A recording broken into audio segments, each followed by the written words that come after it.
ఆ పత్రికలను కూడా మీరు బ్లాక్మెయిల్ చేస్తారా? ఆ టీజీపీఎస్సీ ఆస్పిరెంట్స్ కూడా మీరు బెదిరిస్తారా? అసలు ఎంత ఘోరం అంటే టీజీపీఎస్సీ అసలు రిక్రూట్మెంట్ ఏజెన్సీయా, కాంగ్రెస్ పార్టీ కమ్యూనికేషన్ సెల్లా, లేకపోతే ఇదేమైనా జ్యుడిషియల్ బాడీ అర్థం కాకుండా ఉన్నది. వీళ్ళు ఒక జ్యుడిషియల్ బాడీలో వ్యవహరిస్తున్నారు. నువ్వేం మాట్లాడొద్దు, ఇక మీద నువ్వేం పోస్టులు పెట్టొద్దు, నువ్వే నన్ను అడగడానికి అసలు నాకు అర్థం కాదు. TGPSC is a constitutional body, it is a very prestigious organisation. మాకు కూడా గౌరవం ఉంది. రాజ్యాంగం అన్నా, రాజ్యాంగబద్ధ సంస్థలన్నా, రాజ్యాంగంతో ముడిపడి ఉన్నటువంటి చట్టాలన్నా మాకు గౌరవం ఉన్నది. మేము కాపాడుతాం ఆ గౌరవాన్ని. ఒక బాధ్యతాయుతమైనటువంటి ఒక రాజకీయ పార్టీలో ఉన్నటువంటి ఒక క్రియాశీలక కార్యకర్తగా తప్పకుండా ప్రజా సమస్యలు ఎత్తి చూపేటట్టు ఒక బాధ్యత మా మీద లేదా? మాకు ఆ హక్కు లేదా? కానీ నువ్వు మాట్లాడొద్దు, నీ మీద ఆంక్షలు పెడుతున్నావు, నువ్వైనా కోట.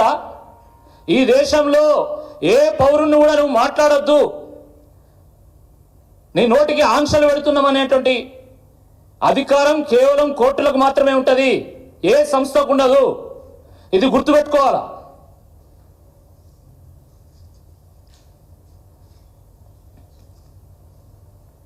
నేను ఆ రోజు నిరుద్యోగ జేఏసీ వాళ్ళు ఈ టీజీపీఎస్సీకి సంబంధించినటువంటి అంశాల మీద పోరాటం చేస్తున్నటువంటి వాళ్ళు సోమాజిగూడ ప్రెస్ క్లబ్లో ఆల్ పార్టీ మీటింగ్ పెడుతున్నాం, మీరు రావాలి అంటే కేటీఆర్ గారి సూచన మేరకు నేను బీఆర్ఎస్ పార్టీ పక్షాన నేను ఆ ప్రెస్ క్లబ్కు వెళ్ళి అన్యాయం జరిగిందని ఆ బాధితుల పక్షాన నేను వాదిస్తే, వాళ్ళ సమస్యలు ఎత్తి చూపితే,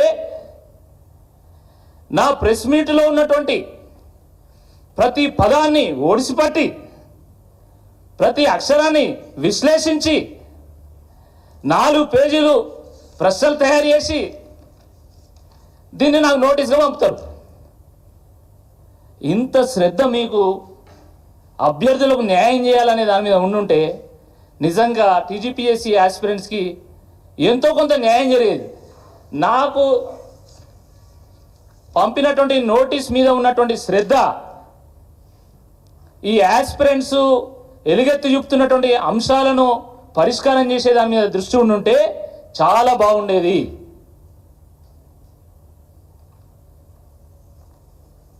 దీంట్లో ఏమేమి మాట్లాడతారు? Your words have severely harmed the reputation of TGPSC. నేను మాట్లాడినటువంటి మాటలే మీ రెప్యుటేషన్ దెబ్బతీస్తున్నాయని మీరు అనుకుంటే మీ పనులు మీ రెప్యుటేషన్ దెబ్బతీస్తలేవా? అరే తెలుగు గడ్డ ఇది, తెలంగాణ గడ్డ ఇది. ఈ తెలంగాణ గడ్డ మీద 563 పోస్టులకు గాను ఒక పరీక్ష నిర్వహిస్తే టాప్ 500లో కనీసం ఒక్కరు కూడా తెలుగు వాళ్ళు లేరంటే అది మీ రెప్యుటేషన్ దెబ్బతీస్తలేదా? నేను మాట్లాడుతూనే మీ రెప్యుటేషన్ దెబ్బతీసిందా? మీరు అన్ని చక్కగా చేస్తుంటే అసలు ఈ పరిస్థితి ఎందుకు వచ్చేది? జియో 55ని మీరు క్యాన్సిల్ చేస్తారు, జియో 29 తీసుకొస్తారు, రాష్ట్రంలోనే ఒక అలజడి సృష్టిస్తారు. మరి మళ్ళీ మీరు మా రెప్యుటేషన్ దెబ్బతిన్నది నీ వల్ల, మా ఇజ్జత్ పోయింది నీ వల్ల, అందుకనే ఇజ్జత్ దావా చేస్తున్నావు. మీ ఇజ్జత్ని మీరే తీసుకుంటున్నారు, నేనేం తీయలే. ఇంకేం మాట్లాడతారు?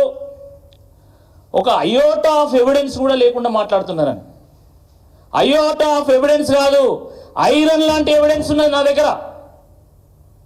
నేను ఆ రోజు సోమాజిగూడ ప్రెస్ క్లబ్లో మాట్లాడుతున్నప్పుడు కూడా నేను పేపర్లు చూపెట్టి మాట్లాడినా. నేను కావాలంటే తీయండి, ఆ ప్రెస్ మీట్ వీడియో తీయండి, అనేక ఛానళ్ళు కవర్ చేసినాయి. ఇప్పటికైనా తీయండి. నేను ఆధారాలతో మాట్లాడిన, ఊరికే జనరల్గా మాట్లాడిన, రాజకీయపరమైనటువంటి వ్యాఖ్యలు చేయలేదు, వ్యక్తిగతమైనటువంటి వ్యాఖ్యలు అంతకంటే చేయలేదు. నేను విశ్లేషణతో ఊడుకున్నటువంటి వ్యాఖ్యలు మాత్రమే చేసినా. నేను చేసినటువంటి వ్యాఖ్యలకు నేను కట్టుబడి ఉన్నా. ఎట్టి పరిస్థితుల్లో మీకు క్షమాపణలు చెప్పేది లేదు. మీరు విద్యార్థి లోకానికి క్షమాపణ చెప్పాలి, అభ్యర్థులకు క్షమాపణ చెప్పాలి. నేను క్షమాపణ మీకు చెప్పడం కాదు. ఇంకేమంటారు, రెక్లెస్ స్టేట్మెంట్ ఇచ్చిండు.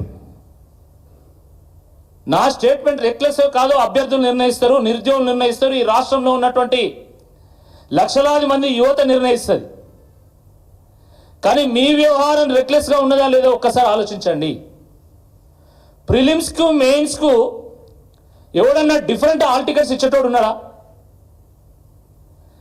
దేశం మొత్తం మీద యూపీఎస్సీతో సహా అనేక పబ్లిక్ సర్వీస్ కమిషన్ ఎగ్జామినేషన్స్లో మెయిన్స్కు ప్రిలిమ్స్కి ఒకటే హాల్ టికెట్ నెంబర్ ఉంటుంది.